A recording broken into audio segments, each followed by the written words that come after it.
I'm Kelly Jennings, CEO of PowerBand Solutions. PowerBand is a cloud-based provider of auction, inventory, and finance solutions that make buying, selling, and financing vehicles more efficient. PowerBand Solutions trades on the TSX Venture Exchange symbol PBX and on the OTCQB symbol PWWPF and on Frankfurt symbol 1ZV. For more information, please visit us at powerbandsolutions.com. Welcome to the Goddard Report. Comments made on the Goddard Report and TalkDigitalNetwork.com are an expression of opinion only. Here is Jim Goddard.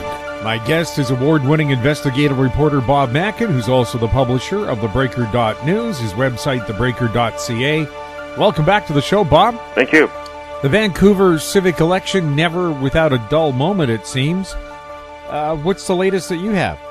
Well, the last week, which includes the last few days of the pre-election period and the first several days of the actual election period when the Elections BC rules kick in, has really been dominated by this controversy over Hector Bremner's pre-election ad campaign, the billboards that a lot of people saw around town promoting Hector Bremner and his Yes Vancouver party and his Let's Fix Housing slogan / hashtag that he's famous for, and also on Facebook, which mysteriously disappeared on Facebook during the middle weekend of September.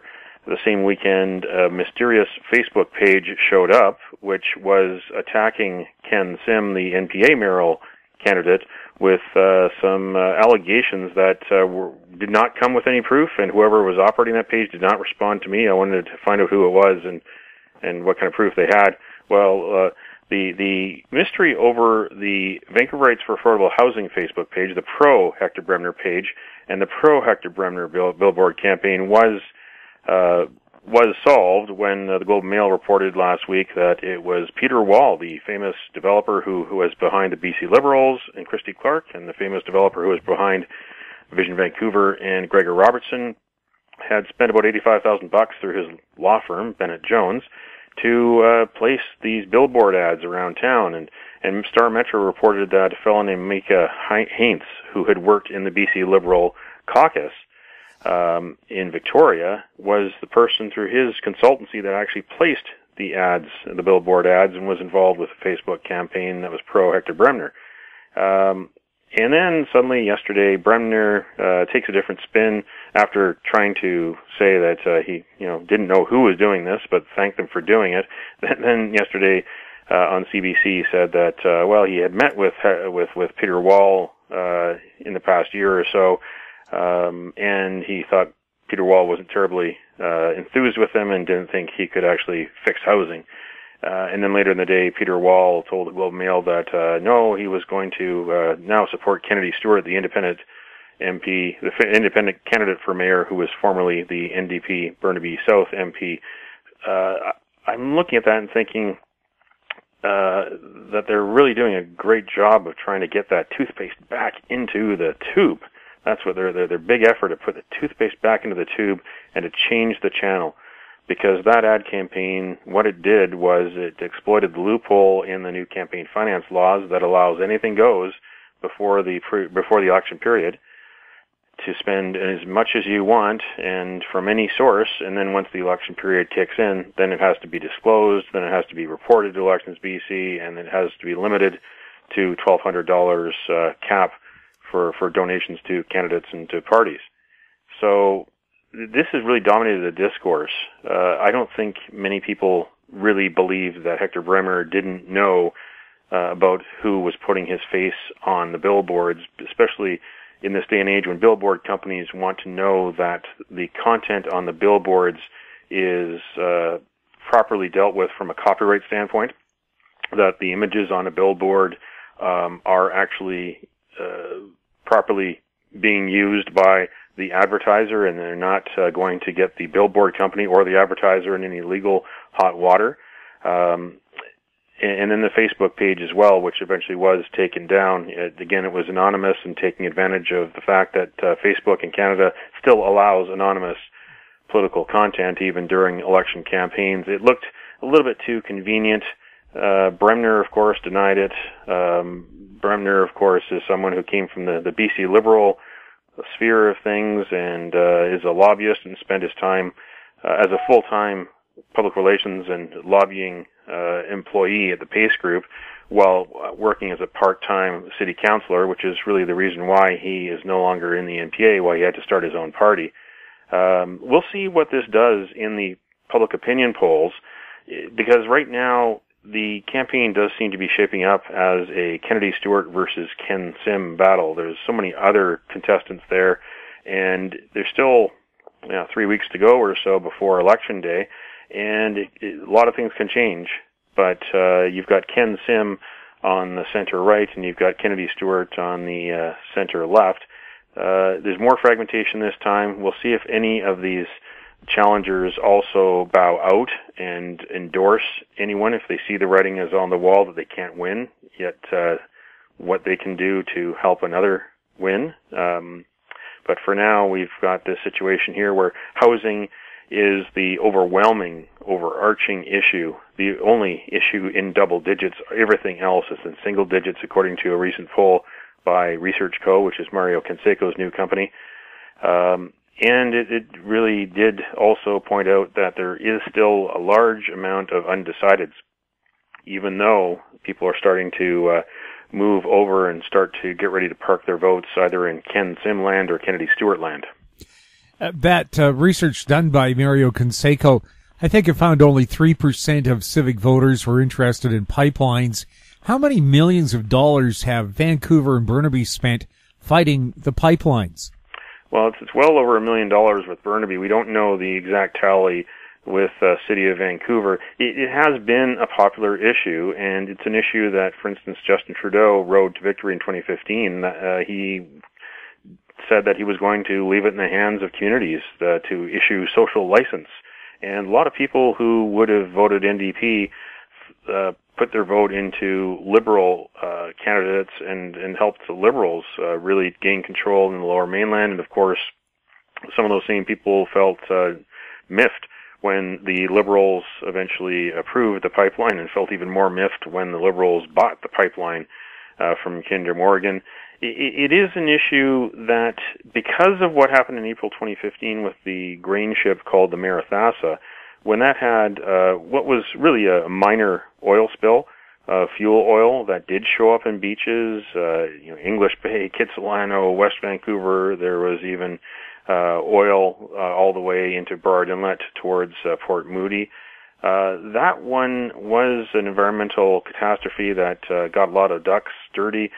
And it got a lot of people thinking, a lot of people from across the political spectrum thinking, especially those who are the dollars and cents types, because we've been told for so long that it's a polluter pay system.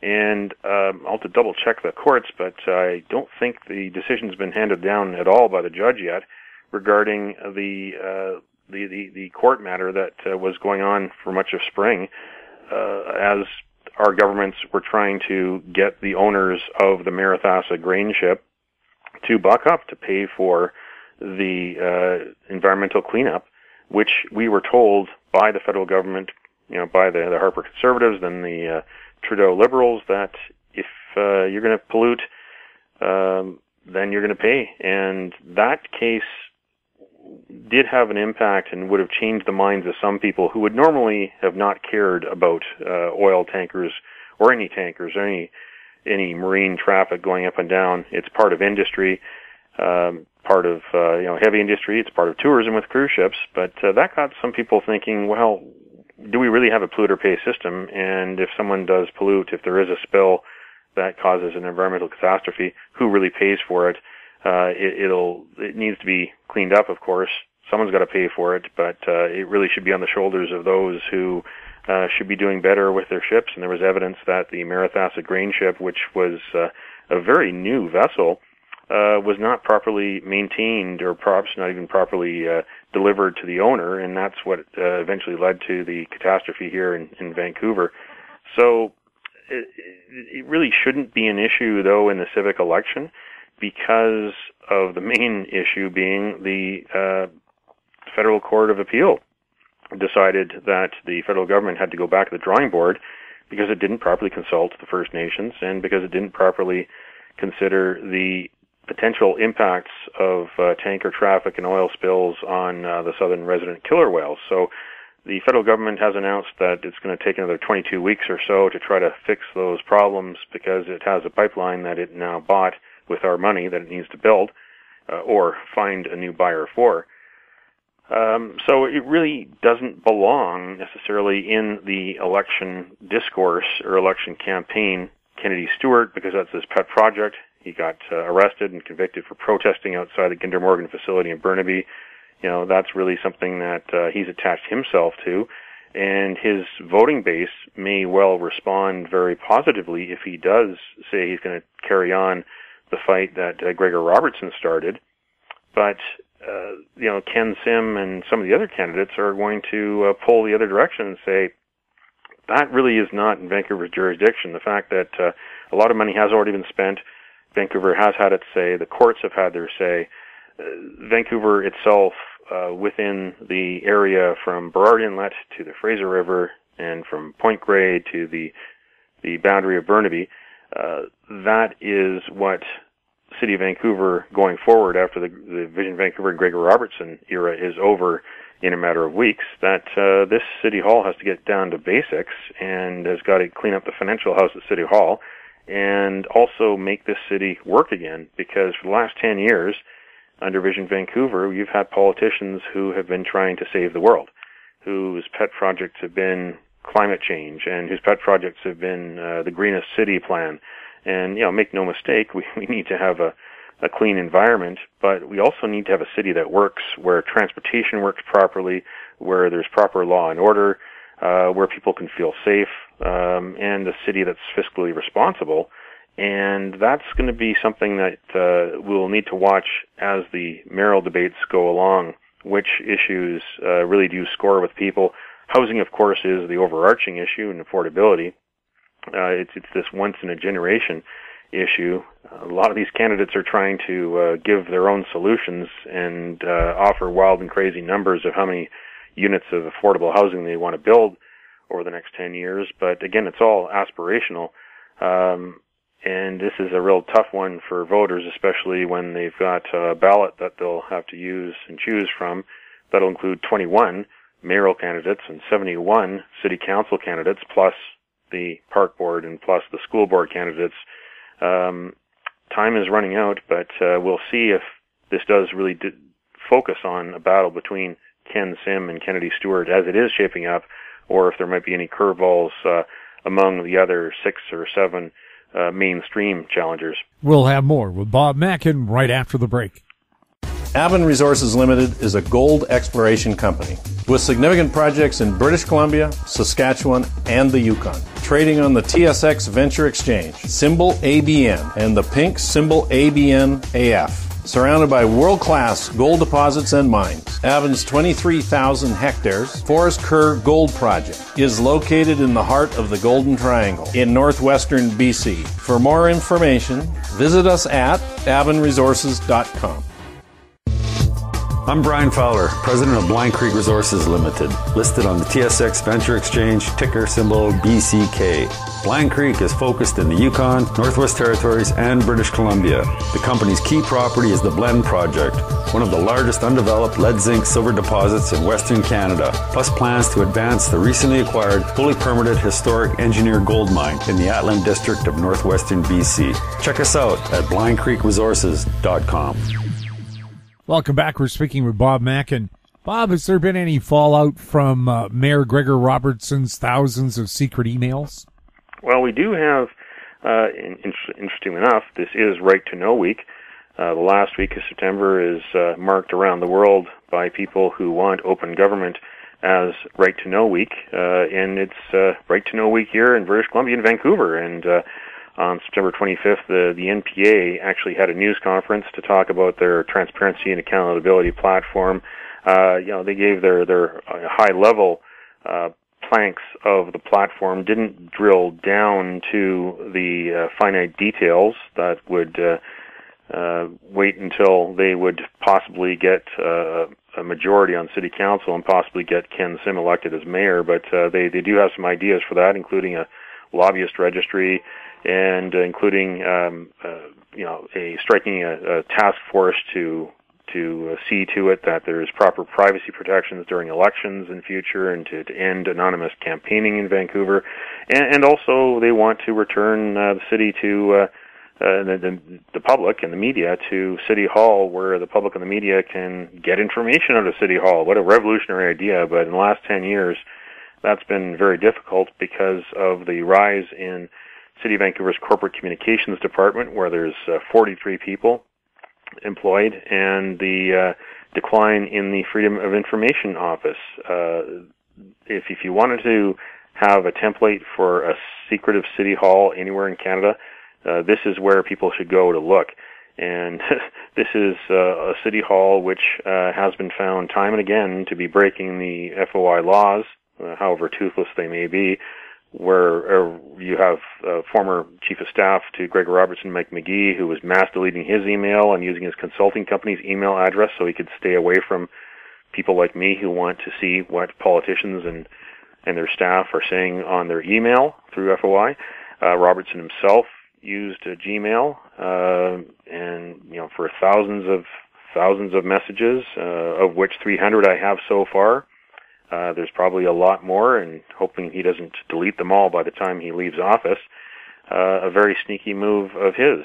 But Ken Sim was quite clear that he was going to bring transparency and accountability back to City Hall. We've heard that before. I mean, Gregor Robertson in 2008, his swearing-in speech, he made that part of the climax of his swearing-in speech, and he went so far as to say about his plan to restore transparency and accountability to City Hall. He even said the words, "I will not let you down."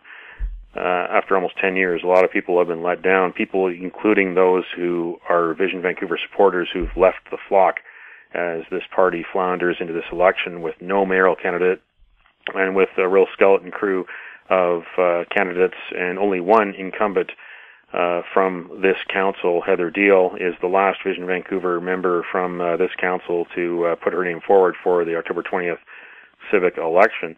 So, Sim said that, they're going to reopen City Hall. They're going to, quote, end the process of an overly secretive City Hall where reporters are unwelcome by making transparency and disclosure the default response to all inquiries. Exceptions will be made only when necessary rather than at every possible turn, end quote.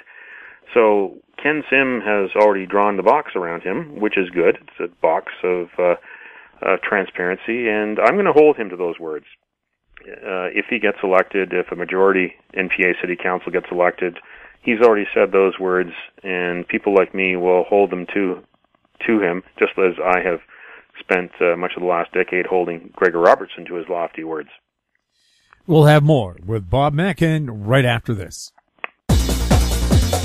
Hi, I'm Douglas Mason, President and CEO of Magnum Gold Corp, MGI and the TSX Venture Exchange. A 2015 drill program on the LH property intersected several high-grade gold intersections, including 11 meters of 20.66 grams per ton gold. Additional drill targets on the LH property have been identified by a 2018 drone airborne magnetic survey to further evaluate a pyrrhotite-enriched gold-bearing system. Please visit our website at magnumgoldcorp.com.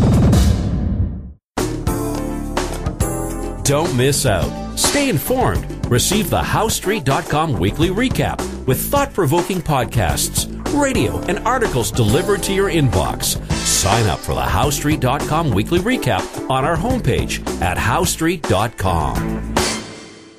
Welcome back. We're speaking with Bob Mackin. Bob, you had a chance to have a little FaceTime with the Facebook whistleblower. What did you find out? Yeah, I was at the Extraordinary Future Conference in Vancouver on September 19th at the Vancouver Convention Center. Christopher Wiley from Victoria, who made international headlines earlier this year as the Facebook Cambridge Analytica whistleblower. He was the one who worked for a company called SCL Group. He was a data scientist. SCL eventually morphed into Cambridge Analytica, which became famous for its work in the Brexit campaign and famous for its work with the Republican Party down in the United States.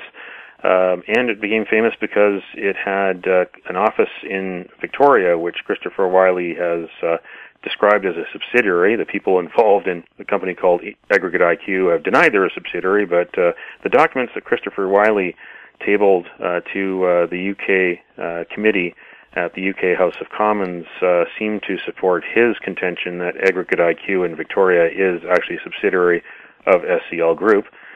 So he came back to British Columbia and made an appearance at the Cambridge House International Extraordinary Future Conference. A short half-an-hour appearance. This conference moved pretty quickly from one topic to the next, but a sit-down appearance to take some questions from someone who's in the investment community. And he talked about what this year has been like. He talked about how Channel 4 out of the UK did an elaborate sting operation, an undercover camera operation to get the principals from Cambridge Analytica to sit down and spill the beans about the nefarious methods that they use in their business. And he also talked about social media as it is today, as it's been basically weaponized and militarized against the voter. He took apart Facebook one by one. He, of course, was banned by Facebook because he was involved in that data situation himself, even though he became a whistleblower. He said that Facebook tries to sell itself as a community, but that's really an illusion. He said that everybody understands and hears what someone is saying in a forum like the one he was in, where he was on a stage in a chair with a microphone, with a speaker, and people in the audience were facing him and could have called BS on him at any time. That's the way we've known public discourse to be. Town hall meetings, for instance, where people put forward their ideas, they argue them, they take questions. That's what public discourse and community is all about. But he said on Facebook it's completely different. Facebook is not a community because content on Facebook can be tailored surreptitiously for and delivered to individual users. And the words he said were quite stunning. He said that he can whisper in your ear something with the benefit of having followed you around for months on end, read your conversations, listen to what you say, learn what you're interested in, what you watch, what you listen to, know exactly the type of things that you connect with and don't connect with. Facebook, as much as people believe they're on Facebook and chatting with other people, some of those people may not be real. And those conversations are being collected and collated and put through the big data machines to do to figure out what people think and what people do. And he said that Facebook has basically created the, quote, degradation of our public forum because you can't actually see what happens. And I tend to agree with him on that because of the recent experience that I had dealing with Facebook after I found the anonymous Vancouverites for Affordable Housing Facebook page, which was very pro Hector Bremner. And then, of course, the Vancouver Deserves Better Than Ken Sim attack page, which was short-lived. Both of those pages were anonymous. There was no disclosure of who they were. The people that were behind them weren't answering my questions, my reach out to them. And when I contacted Facebook, their media relations office, no one at Facebook wants to go on the record and have their name as a spokesperson attached to it. And if you're a community and you're working for the community and trying to encourage proper discourse and people to meet and talk to each other even in a digital form, you really should be out there defending your forum, defending your company with your name attached. I find that very, very unusual. They will only do only offer information on a background basis. They won't even attach their own names to it. They don't want to even have a human presence with the company's activities in that forum. I find that very, very unfortunate. They wouldn't, of course, tell me who the people were behind those two Facebook pages. That I can see based on their terms of service. They say that they protect privacy, but at the same time, just across the line in the United States, if you're making political Facebook pages and running political ads on Facebook, you've got to register with Facebook and you've got to disclose to the reader who you are and what your cause is all about. But in Canada, it's still a Wild West, mainly because the Trudeau government hasn't put the pressure on Facebook that the legislators in Washington, D.C. did earlier this year. So, I tend to agree with them that Facebook is not a community. It's a business, and it's gathering information or allowing others to gather information on users, and it's an advertising vehicle. And we should not believe the illusion, as he says, that it is a community, especially when the media relations office, the spokespeople who should be spokespeople for the company, don't want to speak for the company. I eventually did get the information I needed on another aspect of it, is why those two pages, the one pro Hector Bremner and the one anti Ken Sim, were removed from Facebook. One had to do with the breaking the authenticity rules of Facebook. Another had to do with breaking the anti-spam rules of Facebook. But if you're going to be selling yourself as a community, you need to be transparent, and you need to act like a community, and you need to have conversations with people. Put your real names to your department, especially if you're talking about media relations. Don't hide behind anonymity yourself. Is Peter Fassbender, former education minister and former Langley City mayor, trying to pull a fast one here in the civic election? Yes, indeed. Peter Fassbender is trying to make a comeback. The one-term BC Liberal cabinet minister, he was in Surrey Fleetwood, one of the hardest working cabinet ministers I found from doing all the FOI requests that I did. He had a packed schedule. He was putting out a lot of fires behind the scenes. It was someone who came from the advertising industry with so many years at Palmer Jarvis, so he knew a lot about communications and about how to communicate ideas and messages and advertise. So he was very valuable in the Clark government as the education minister and later the minister of municipal affairs, sports, arts, culture, and he was also responsible for TransLink. He took over that file because it was really being mishandled by Todd Stone, the MLA out of Kamloops, who retained the rest of the transportation portfolio. When the ridings were redistributed for the 2017 election, that changed the boundaries of Surrey Fleetwood, and part of another riding which had been very NDP was now in his riding, so he was really up against it, up against the 8-ball, and Jagrup Parar, who he narrowly beat in 2013, came back in 2017 and beat him. Of course, there were other things happening with the BC Liberals in Surrey in 2017, including the Portman Bridge tolls, which the NDP won up the Liberals and decided to get rid of them altogether, or at least promised to, and then, of course, when they got into power, they did. And, of course, the issue of ride-sharing. A lot of people in the taxi industry make their homes in Surrey, and those people were not terribly happy with the prospect of losing business. And again, the NDP catered to them, while the Liberals were edging over toward their Made in BC solution for allowing ride-sharing. So that meant Peter Fassbender was one of a handful of sitting cabinet ministers who were defeated in 2017. Shortly after the election, he was a very, very loud voice blaming Christy Clark for the very poor campaign that led to his defeat. But he did get back on his feet pretty quickly with a company called ModuSteel. It's a company that markets modular structural steel for buildings of all shapes and sizes. Their website says that they can supply houses and apartment buildings. They can supply warehouses and luxury towers, airports, stadiums, and even bridges. Bridges? Well, that's interesting because the debate continues in Richmond and Delta about the future of the Massey Tunnel. The BC Liberals planned to replace it with a $3 billion or so 10-lane bridge. When the NDP came to power, they pushed stop, and nothing's happening there. We don't know what's happened with the report that they commissioned.